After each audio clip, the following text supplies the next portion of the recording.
Greetings, everyone. Welcome into another program with ChiroSecure. As always, thanks to ChiroSecure for keeping us up to date. And what's not more up to date than what's going to happen in 2024? In fact, here's a riddle for you. When do the 2024 diagnoses begin? And it's a riddle because actually they already have. October 1st of the year prior is when ICD10 codes update. So by example, though I'm talking 2024 diagnosis, they actually began October 1st. So I want to make sure everyone's up to date on information to make sure when I bill, am I going to get paid? Do I have the right code? So let's go to the slides. Let's talk about what's going to happen or what is happening with diagnosis for 2024. As is every year, diagnosis codes are going to update. Some years are a very big change.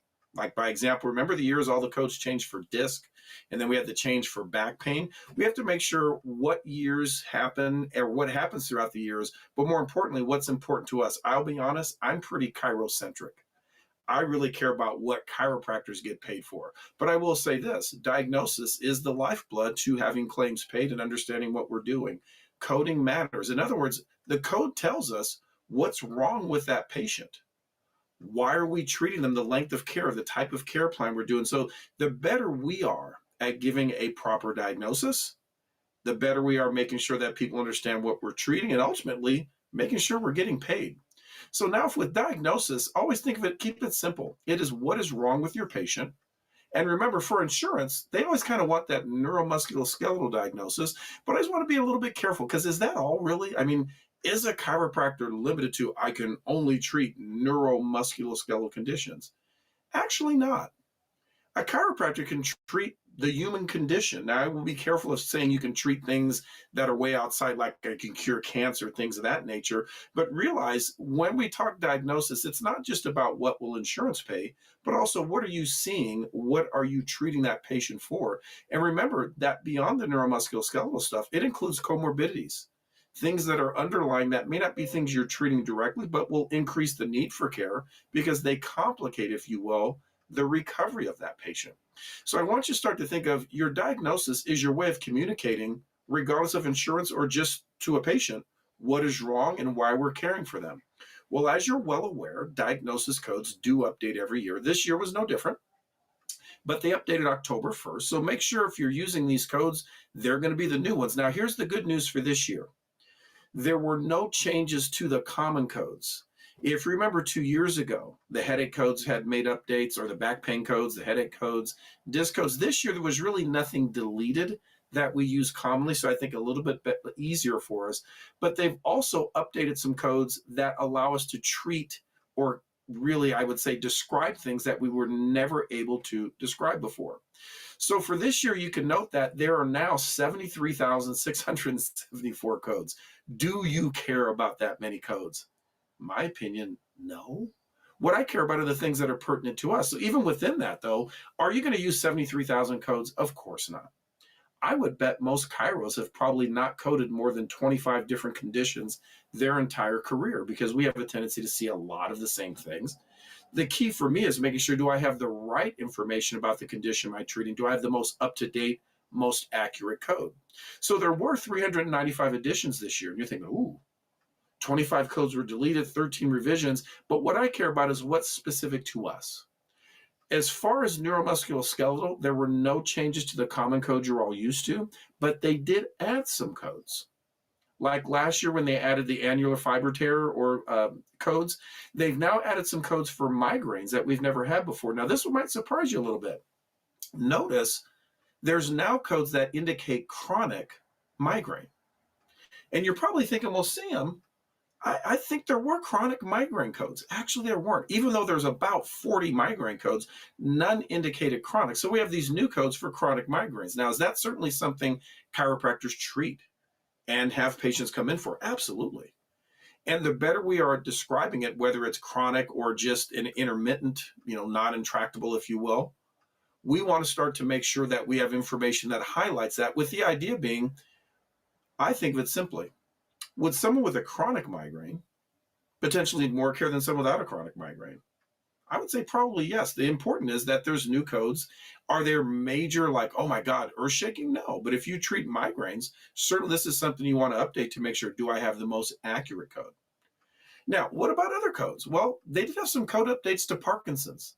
You're thinking, well, Sam, what do I care about Parkinson's? Well, I won't say there's probably a direct correlation for chiropractic treating Parkinson's, but if you have a patient with Parkinson's, are they more complicated to treat due to their posture, their tendency to fall and stumble? Are they going to have more back pain? I would say the average person with Parkinson's does have back pain. Now, again, the back pain is probably a factor related to it. This would be probably a comorbidity, but do we need to really update this? Not really. You know what I want in your chart notes? Talk about the Parkinson's, their stoop posture. This just updates that Parkinson's now has just simply gone a little bit more complete. Before we had a single code that said Parkinson's. Well, there's variations. Is there one with dyskinesias and fluctuations of movement, that type of issue? It's gotten more nuanced. Do we really need to be very specific? I don't think so. But I will say this, I want to certainly talk about it. If I have a patient with Parkinson's, I will guarantee that patient is going to take longer to get better than a person without Parkinson's. There's a complication or comorbidity. Let's face it, even American Specialty Health, which I know a lot of you think, oh, I hate that insurance. Well, I just wish they paid more. I don't hate them. I wish they paid more.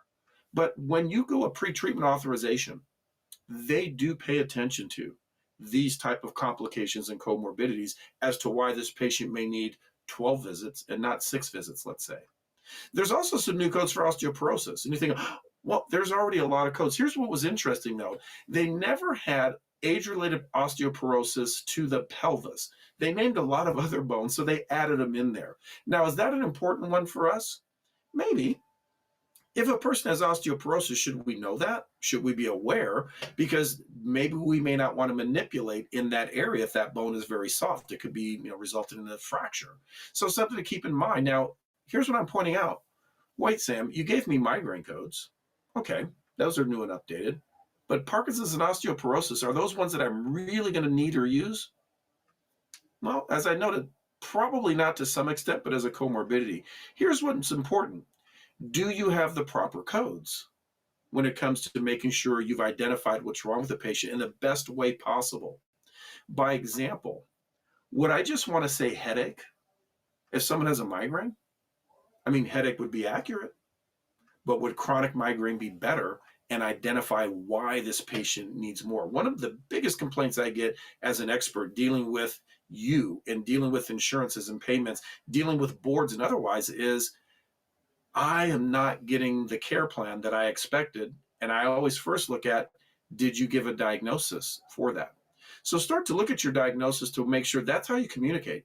Realize no one looks at your chart notes for the most part. What do they look at? The conclusion in the notes. If you order an MRI, you know what you really care about? The outcome. What did the MRI show? You don't care that it was a T1 weighted image taken in the sagittal and coronal plane. I mean, that's sort of fun, but at the end of the day, what do you need to know? Conclusion. Always think of diagnosis is your conclusion. Well, there are some new codes this year, and I will say this, they code everything. If you've ever had a friend that works in a hospital emergency room or something, do you ever hear those stories of how, oh my God, someone came in, we have an x-ray and someone had God knows what inside their body? There's actually new codes this year. They're in the W section for foreign bodies entering a natural orifice. So you can use your imagination and think of how many natural orifices that we have. I'm going to say 4. Mouth, ears, and you know where. Anyway, look at this. Batteries, button battery, plastic objects. So realize they've literally made a code for everything going in. Here's what I'll point out. There are a lot of codes, and though someone's going to say, there are a whole bunch of new codes, do you really care if someone stuck an audio device into a natural orifice? And I'm not saying no to that. But yeah, I've just pointed out that sometimes people get overzealous. You know what I care about? The things that affect us. Think neuromusculoskeletal when it comes to insurance, and just think of treating what chiropractors can benefit a patient for. The better you are at communicating that, regardless of insurance, the better you're going to have in making sure you can demonstrate what your care plan is doing. Chiropractic is a phenomenal service. We are doing things that we always said we could. We now have more evidence of it, hence why you're seeing greater and greater benefits. But don't feel stuck with, oh, I have to do insurance. No, I'd say you're going to do some, but you want to just make sure you're out in the broad world. I have a friend I went to chiropractic college with. He treats bedwetting. He charges only for cash, He's very busy with it because he doesn't treat little kids. He treats 10 and 11-year-olds. And he has a whole regimen of diet and adjustments, only cash, and he gets paid for it. Does he use the code for enuresis? He does. For enuresis, absolutely. So keep in mind, what you're coding is what you're seeing. Are there new codes for this year? Yes. Are there enough to make me go, they're earth-shattering? No. But I always like to be up to date, because if you treat headaches, should you know all of the codes for migraines? Absolutely, because there's a lot of different ways to see it. So please make sure you always have those updates. We'll be doing seminars first of the year that will update that, plus CPT, as we know we're changing. And here's the thing. Do you have a good code list? How many of you have an actual good neuromusculoskeletal code list? H.J. Ross offers it. We give it to our members. We do it at our seminars. Take a look. We offer a service where I become part of your staff. I help you out a little bit every day. Make sure you always have a resource. ChiroSecure, H.J. Ross, we're your partners in success.